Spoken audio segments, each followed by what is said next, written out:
नमस्कार प्यारे बच्चों, मैं नीतू शर्मा। बच्चों, आज हम हिंदी सुलभ भारती से कक्षा 5वीं की दूसरी कविता बूंदे इसका अध्ययन करेंगे। बूंदे कविता के कवि हैं रोहिताशव अस्थाना। बच्चों, कवि मतलब जानते हैं आप? कवि वे होते हैं जो कविताएं लिखते हैं, जो कविताओं की रचना करते हैं, जिसे इंग्लिश में हम पोएट कहते हैं। जैसे ये बूंदे कविता है ना, इसके कवि हैं रोहिताशव अस्थाना। इन्होंने इस कविता की रचना की है। बच्चों, क्या आप जानते हैं भारत की 3 मुख्य ऋतुएं कौन सी हैं? ऋतुएं मतलब सीजन। जी हाँ, भारत की 3 मुख्य ऋतुएं हैं सर्दी, गर्मी और वर्षा ऋतु। वैसे तो इन तीनों तीनों ऋतुओं का अपना अपना महत्व है, इसीलिए ये तीनों मुख्य ऋतुएं भी हैं। लेकिन इन तीनों में वर्षा ऋतु सबसे ज़्यादा महत्वपूर्ण होती है। बच्चों, यदि मैं आप सबको पूछूं कि आपका इन तीनों में से पसंदीदा मौसम कौन सा है, तो अधिकतर सबको वर्षा ऋतु ही पसंद आती है। और आप जैसे छोटे बच्चों का तो सबसे फेवरेट मौसम वर्षा ऋतु ही होता है। बच्चों, जैसे ही जून महीना लगता है और पहली बारिश होती है, उस बारिश में हम अपने आप को भीगने से रोक नहीं पाते। क्या बच्चे और क्या बूढ़े, सभी बारिश की बूंदों का आनंद लेते हैं। उसी तरह से हमारे चेहरे पर रौनक आ जाती है। बारिश में भीगने का मज़ा ही कुछ और होता है। बच्चों, जिस तरह से हम इंसानों को बारिश का इंतज़ार होता है, उसी तरह से पेड़ पौधे, पशु पक्षियों को भी बारिश की बूंदों का बेसब्री से इंतज़ार होता है। बारिश के आने से हमारा पूरा वातावरण ही बदल जाता है। सभी जगह हरियाली छा जाती है, सबके चेहरों पर रौनक छा जाती है। उसी तरह से बाज़ारों में भी भीड़ लग जाती है। आजकल तो बाज़ारों में बारिश के तरह तरह के जूते चप्पल बिकने लगे हैं। नए नए रेनकोट और रंग बिरंगी छतरियाँ तो देखते ही बनती है। बारिश के साथ साथ हमारे तीज त्यौहार भी तो शुरू हो जाते हैं, जिससे बारिश का मज़ा दुगना हो जाता है। और आप जैसे छोटे बच्चों को तो बारिश में बहुत सारे बहाने मिल जाते हैं। जब बारिश ज़ोर से होती है तो स्कूलों की छुट्टी का बहाना मिल जाता है, और कई बार तो बच्चे स्कूल से आते जाते वक्त जानबूझकर ही भीगते हैं। बारिश का मौसम होता ही इतना सुहाना है। बच्चों, आज जो कविता हम पढ़ने वाले हैं, कवि ने उस कविता में बारिश के आगमन का बहुत ही सुंदर वर्णन किया है कि बारिश के आने के बाद हमारी प्रकृति में क्या क्या परिवर्तन होते हैं। बच्चों, कविता पढ़ने से पहले हम उसका सुर और लय के साथ वाचन करेंगे। बच्चों, जब हम लयात्मक रूप से कविता का वाचन करते हैं तो वह कविता हमें अच्छे से याद हो जाती है। आइए अब हम कविता का लयात्मक रूप से वाचन करें।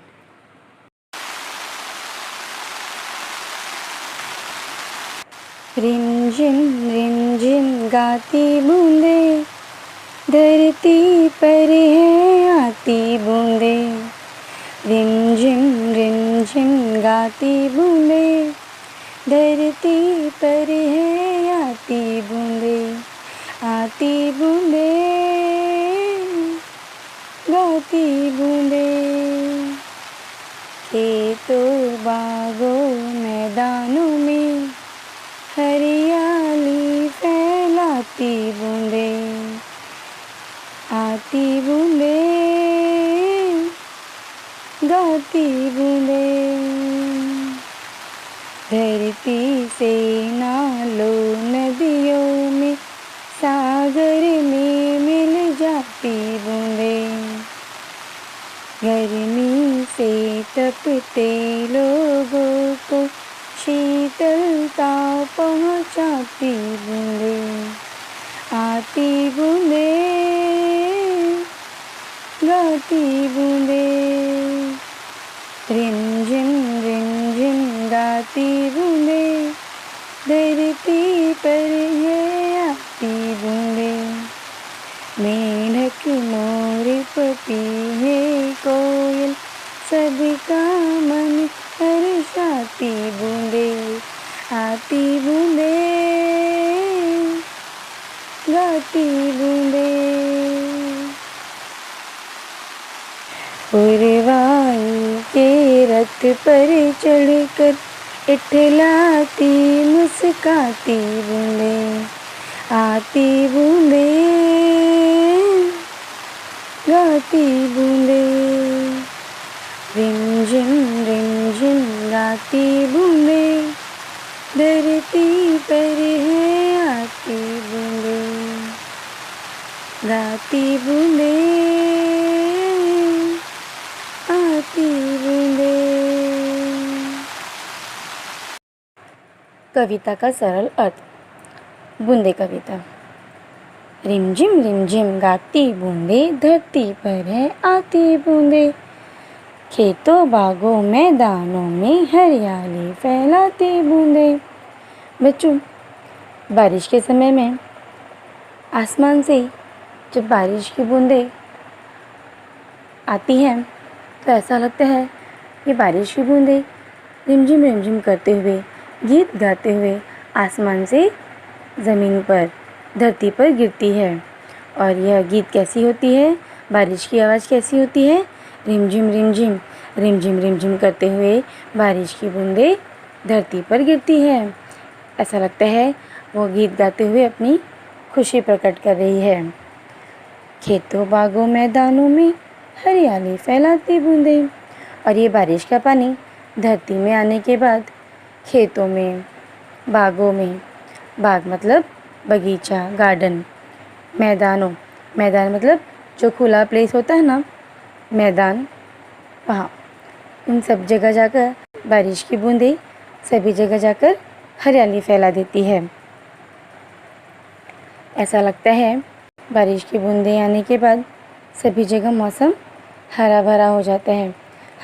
बच्चों, हम बारिश के मौसम में देखते हैं ना कि जैसे ही बारिश की मौसम आती है, पहाड़ों पर, नदी के आसपास, ज़मीन पर सभी जगह हरा भरा हो जाता है।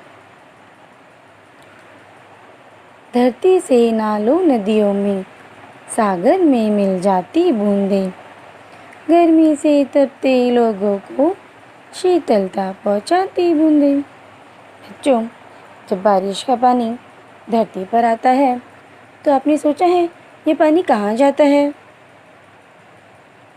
बारिश का पानी धरती पे गिरने के बाद नालों में मिल जाता है।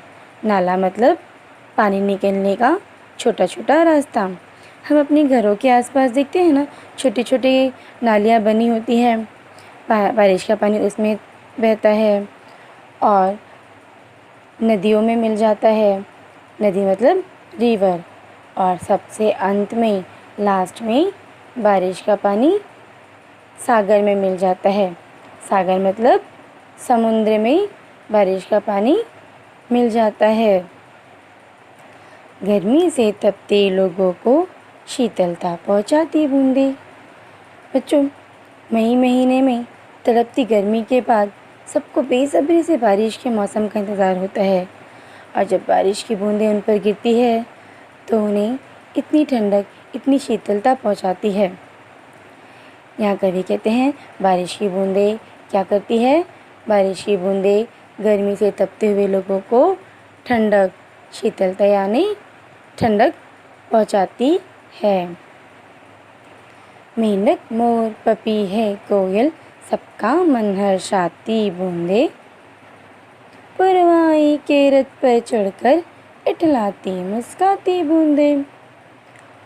बच्चों, जिस तरह से हम मनुष्यों को, जिस तरह से हम इंसानों को बारिश के मौसम का इंतज़ार होता है, उसी तरह से पेड़ पौधे पशु पक्षियों को भी बारिश के आने का इंतज़ार होता है। जैसे ही बारिश की बूंदें धरती पर गिरती है, हम देखते हैं कि नदी के आसपास, तालाबों के आसपास मेंढक भी बाहर निकलकर टर्टर करने लगते हैं, अपनी खुशी प्रकट करते हैं।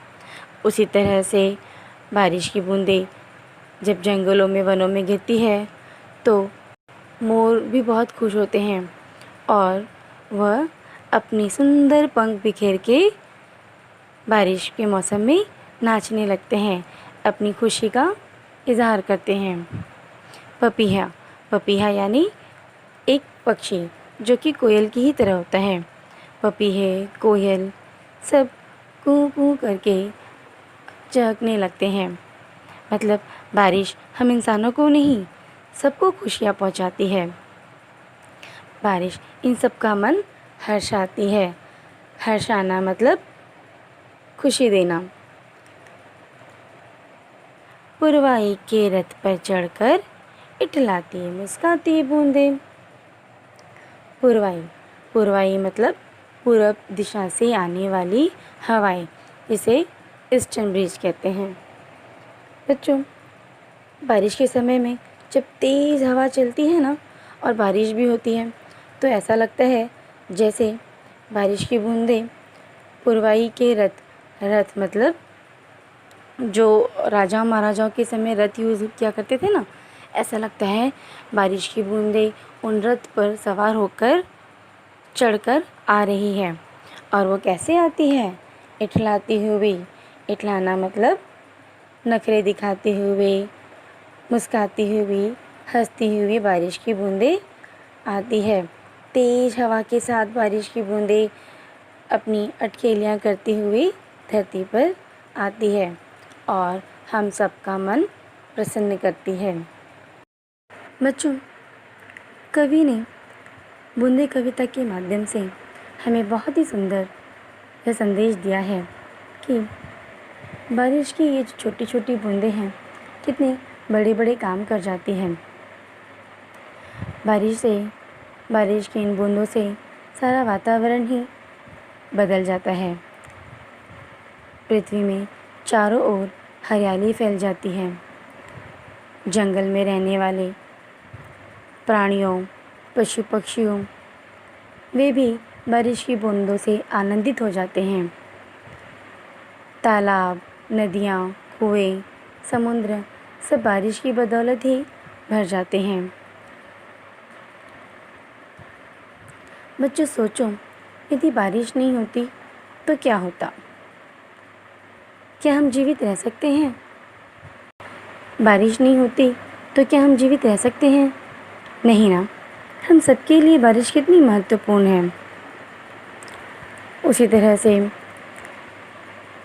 जिस तरह से मनुष्य बारिश का बेसब्री से इंतज़ार करता है, उसी तरह से पशु पक्षी भी बारिश का इंतज़ार करते हैं। उनके लिए भी बारिश उतनी ही महत्वपूर्ण है जितनी हम इंसानों के लिए। बच्चों, कवि हमें कहना चाहते हैं कि बारिश की बूंदें जिस तरह से हमें आनंदित करती है, खुशियाँ देती है, उसी तरह से हम इंसानों का भी कर्तव्य बनता है कि हम अपनी प्रकृति को बनाए रखने के लिए अपने कर्तव्य का पालन करें। जो लोग बिना काम के पानी व्यर्थ करते हैं, उन्हें समझाना चाहिए, पेड़ पौधे लगाना चाहिए जिससे बारिश अच्छी हो। आशा है कि इस कविता से आपने पानी के महत्व को ज़रूर समझा होगा। कविता में आए हुए कुछ कठिन शब्दों की मीनिंग यहाँ पे दी गई है, जिससे आपको कविता पढ़ने और समझने में आसानी होगी। जैसे बूंदे, बूंदे यानी वर्षा की बूंदें, रेन ड्रॉप्स। धरती यानी ज़मीन। खेत, खेत मतलब कृषि, जहाँ किसान खेती करते हैं। पपीहा, पपीहा एक पक्षी है जो कि कोयल की तरह ही दिखता है। हर्षाना, हर्षाना मतलब हैप्पी, खुश रहना। पूर्वाई, पूर्वाई मतलब पूरब दिशा से आने वाली हवा। नदी, नदी मतलब रिवर। सरिता, नदी मतलब सरिता। सागर, सागर मतलब समुद्र। स्वाध्याय, आकृति पूर्ण कीजिए। बच्चों, आप लोगों के लिए ये प्रश्न कुछ नया है। आइए समझते हैं इसका उत्तर कैसे लिखें। जैसे पहला प्रश्न दिया है, कविता में आने वाले पक्षियों के नाम। मतलब इस कविता में कौन कौन से पक्षियों के नाम हैं, इसके उत्तर आपको लिखने हैं। जैसे इस प्रश्न के आगे नीचे 3 सर्कल दिया है, उसमें आपको उसके उत्तर लिखने हैं। मोर, पपीहा, कोयल।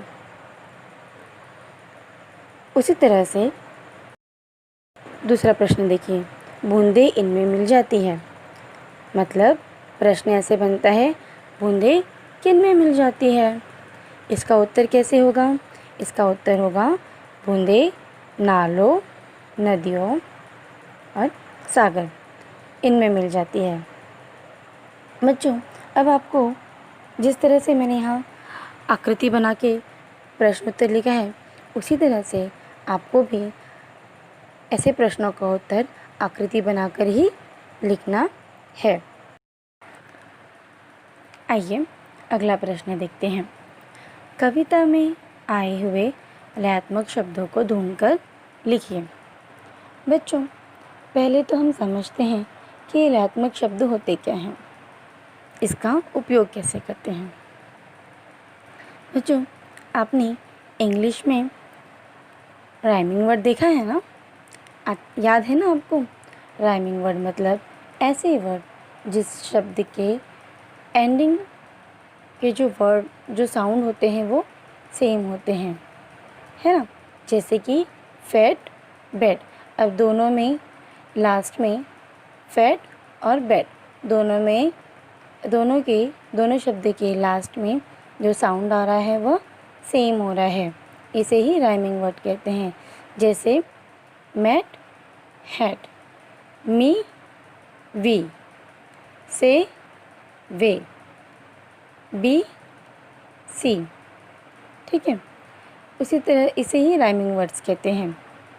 बच्चों, इसी तरह से हिंदी में भी आपको राइमिंग वर्ड्स है जिसे लयात्मक शब्द कहते हैं।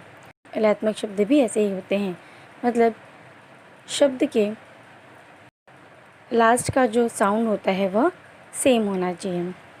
जैसे इस कविता में कुछ लयात्मक शब्द दिए गए हैं, आइए देखिए। जैसे आती, गाती। अब दोनों में लास्ट में क्या आ रहा है? ती, ती। आती, गाती। तो ये क्या हुआ? लयात्मक शब्द। इसी तरह से इठलाती, हर्षाती, फैलाती, मुस्काती। तो इसे कहते हैं लयात्मक शब्द। अगला प्रश्न देखिए, निम्न प्रश्नों के उत्तर एक शब्द में लिखिए। एक शब्द मतलब 1 वर्ड में आपको इसके उत्तर लिखने हैं। जैसे पहला प्रश्न है, वर्षा कौन से महीने में आती है? इसका उत्तर है जून। बूंदे कैसे गाती हैं? उत्तर रिमझिम रिमझिम।